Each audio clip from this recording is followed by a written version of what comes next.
This is 4, and now Jon Snow with Krishnan Gurumurthy and Channel 4 News.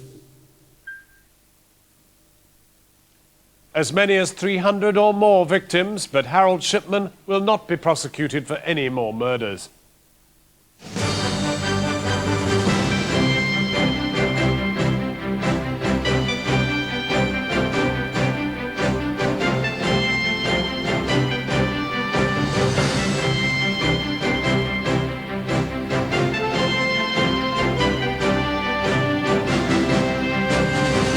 The authorities will seek no more exhumations. The convict GP, Harold Shipman, will never be called to account for all the murders he committed.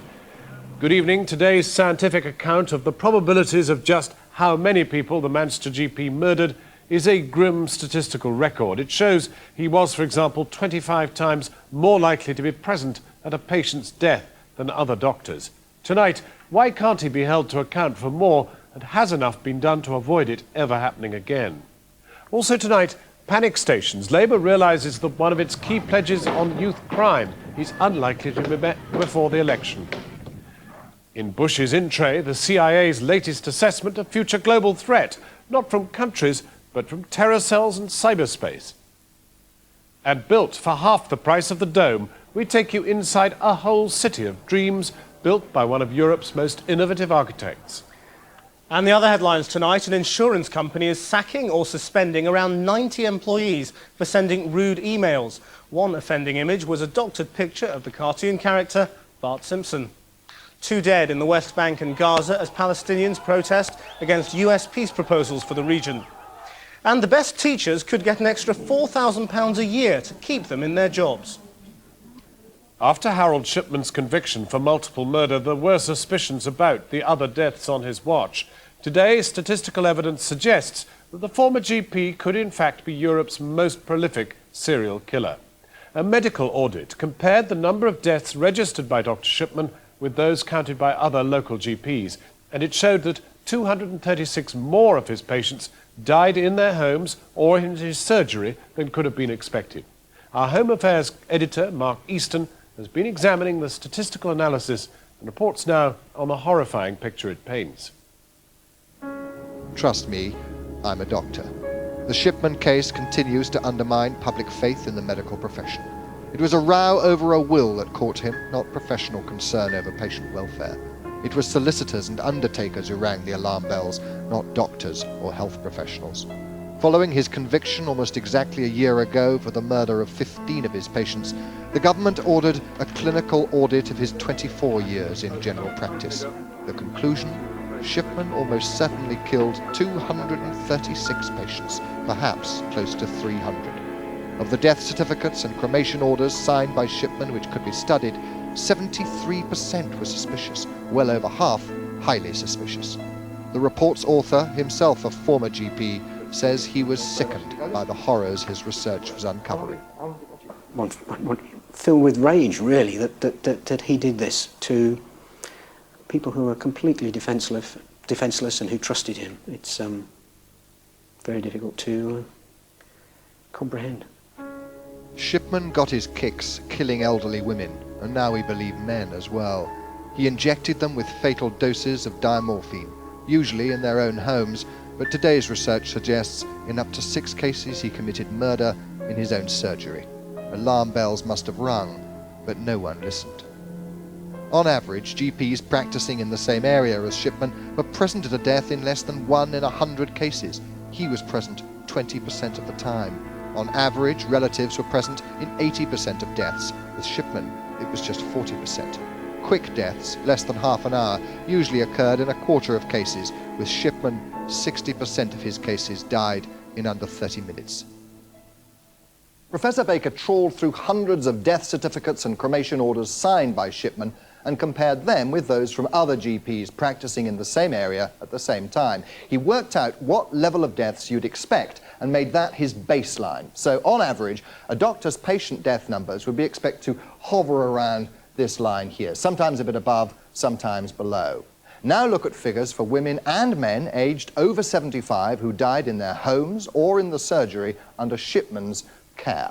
From the time he starts work as a GP in Hyde in 1977, the line rises above what one might expect. It continues to rise inexorably for both women and men.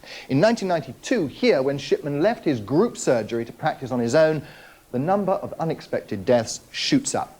It's the same story for patients aged between 65 and 74. Here you can see that there were an unusual number of deaths among women patients when he was practicing in Todmorden in Yorkshire, right at the start of his career in 1974 and before his suspension there for drug abuse. Now look at the recorded times of death. This line shows the times when other GPs' patients died. This is Harold Shipman's pattern. Here you can see a phenomenal number of his patients died between 1 and 5 p.m. Dr. Shipman liked to administer death in the afternoon. Today was the day the Yorkshire village of Todmorden realised the number of its inhabitants may have been murdered by the local GP. There are many people who thought that Todmorden was safe, and, you know, all the media attention, the press attention, and indeed the focus of the previous previous inquiry was in Hyde. So I think a lot of people today are very surprised. Couldn't believe it, that somebody could destroy so many lives over such a length of time without anything being done about it. Hanging. I mean, all those murders. For people in Hyde, where Shipman practiced for over 20 years, today's report only makes the agony worse. There must be scores, perhaps hundreds of people who'll now be wondering whether their relative, rather than dying quickly and relatively peacefully as they were told, was actually murdered in cold blood by lethal injection. Everyone will be wondering who was a patient who lost a loved one, who was a patient of Shipman, whether it was my mother or father. That's where the pain is for the people who we all feel sorry for, and our thoughts are with them today. I just hope that Shipman will come out and actually, you know, admit to these horrific crimes. But he won't. Since his trial, police have tried to interview him about the other deaths. Recently, they paid a surprise visit to him in his cell at Franklin Jail. But as before, he told them they'd have to drag him to the interview room, where he'd say nothing anyway. Today's report is being sent to police and the Director of Public Prosecutions, but the authorities have all but ruled out further charges. The Shipman case probably is an inexplicable and horrific one-off. Unbelievable, they described it today. But the point is that an evil doctor did murder probably hundreds of his patients under the very noses of other health professionals precisely because they thought it unbelievable. Confronted with this, I think many of us would feel the same. This is unbelievable. But isn't that really the point? That so long as the medical profession believes that a Shipman is unbelievable, that doctors don't behave like this, there is always the risk that it could happen again. I think that's absolutely right, and that's why I felt compelled to make some recommendations about exploring effective monitoring systems so it would be easier to detect abnormal death rates, abnormal patterns of deaths in the future. Professor Baker wants new systems for monitoring GP death rates and tighter controls on drug registers. Some steps have already been taken. From this April, GPs must prove every 5 years that they're fit to practice. Their work will also be reviewed by another GP once a year. For the first time, deaths in surgeries must be specifically declared to health authorities, and there'll be closer checks on locums and agency doctors. There are further inquests being held next week on patients it's now thought Shipman murdered, and next month the public inquiry government belatedly agreed to will begin. Meanwhile, Britain's most prolific mass murderer is apparently now beyond the law. Well, I asked specifically if Harold Shipman might face new charges for any of those 200-plus suspicious deaths when I spoke to the Director of Public Prosecutions, David Calvert-Smith, earlier today.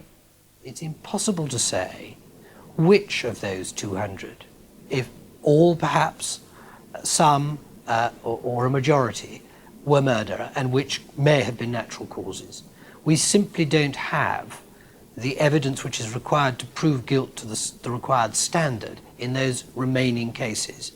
And if one follows it through for a moment, a judge would have had to say in the end, you cannot prove that this particular victim was murdered by Dr. Shipman, albeit the statistics show that it's very likely that she, or indeed he in some cases, may have been.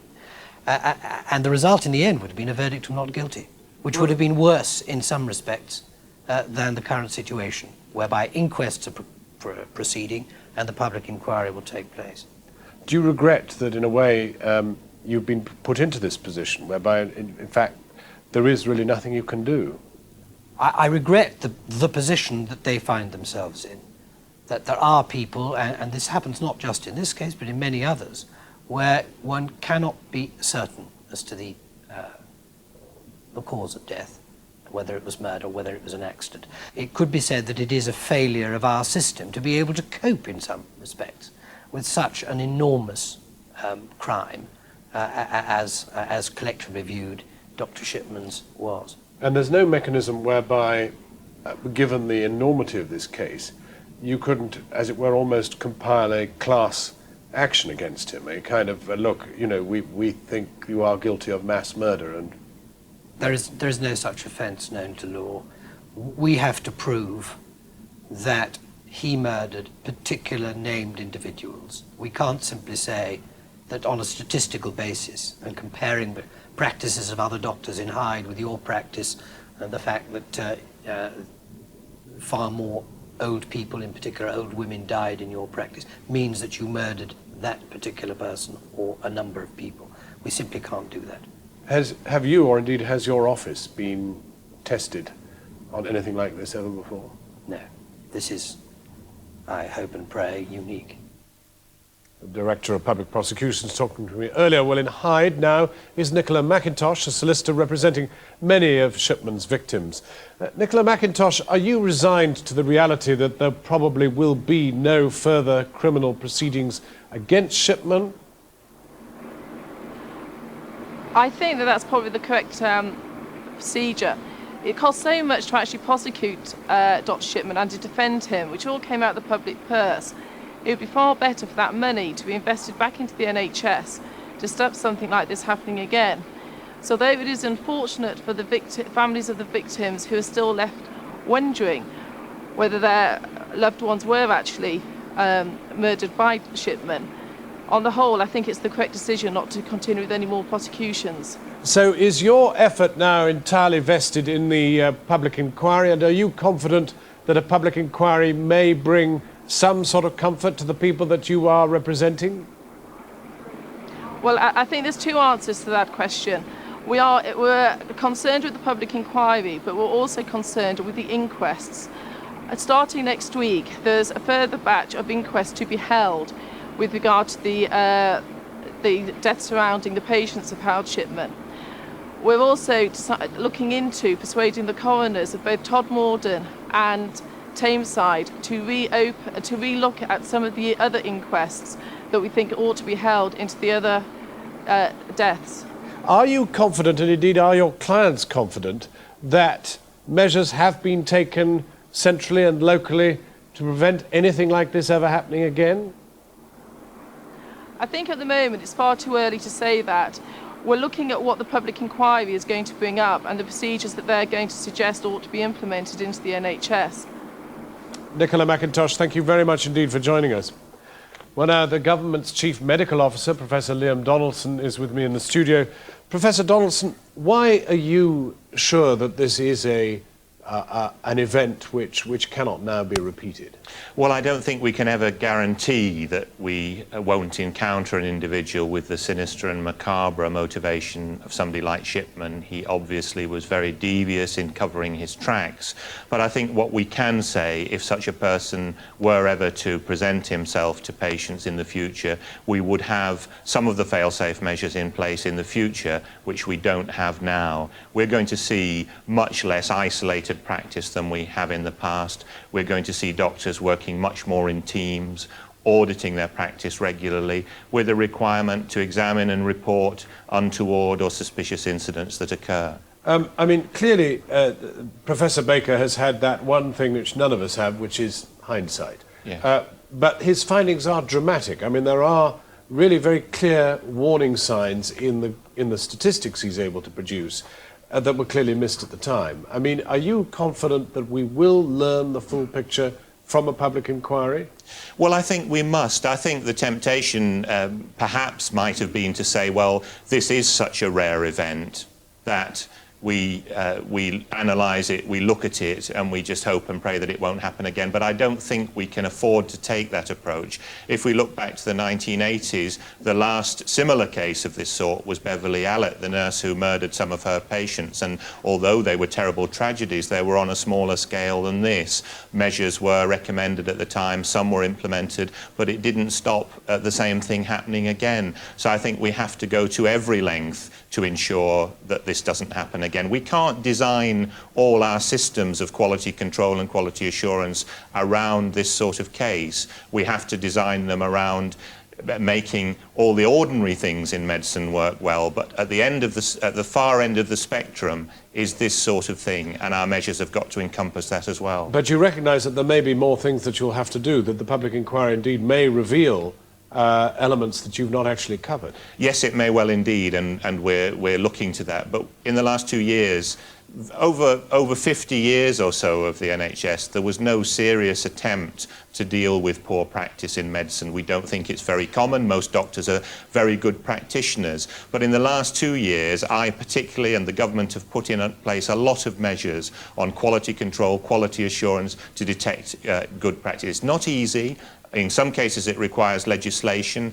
It means overcoming resistance sometimes, but we're absolutely determined to do it. But it is very fundamental reform, let's make no doubt about it. You recognise, presumably, there is a risk of legal action still against possibly the health service, against local authorities of one sort or another? Well, I think so be it. One of the roles of the inquiry will be to examine why these events were not detected. Alarm bells must have been ringing. The scale of the terrible malpractice was so large over such a long period of time. And clearly on this occasion, the health service failed to detect something that had gone terribly wrong.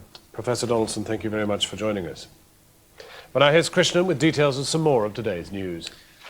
The government is unlikely to meet one of its 5 key manifesto pledges before the next election, according to a report leaked to the Independent newspaper. Labour had promised to speed up the youth justice system, halving the time between the arrest and sentencing of young offenders. But the chairman of the Youth Justice Board, Lord Warner, says they're unlikely to meet that target. This is my covenant with the British people. Judge me upon it. Labour's now in trouble on another of its election pledges. It promised to halve the time it takes young offenders to get to court. But the Youth Justice Board has told the government that target won't be hit by the time of a spring election. Maybe people felt that, they'd tackled this one because of good progress which had been made. The eye was taken off the ball. We blew the whistle, and we have re-engaged, ministers have re-engaged in the areas in order to make sure that further progress is made. So those are the promises the Labour Party are making to you. Right. If you want Labour, make sure they keep them. Today, Labour's saying the pledges were for a full 5-year parliament, so there'd be no disgrace if they'd not been met in time for an early election this May. This was always going to be a difficult pledge to deliver. And it is like so many of their other pledges, called an early pledge. Now they try and wriggle out of it and say, oh, no, we meant over 5 years. But in fact, of course, pledges are redeemable at a general election, and we will hold them to account then. The government says it will meet its target, an average of 71 days between a youth's arrest and sentencing, by the spring of next year. But some bodies involved in youth justice think the pledge was always misguided. I was certainly surprised that this is one of the 5 key pledges, because you can't ensure control over it.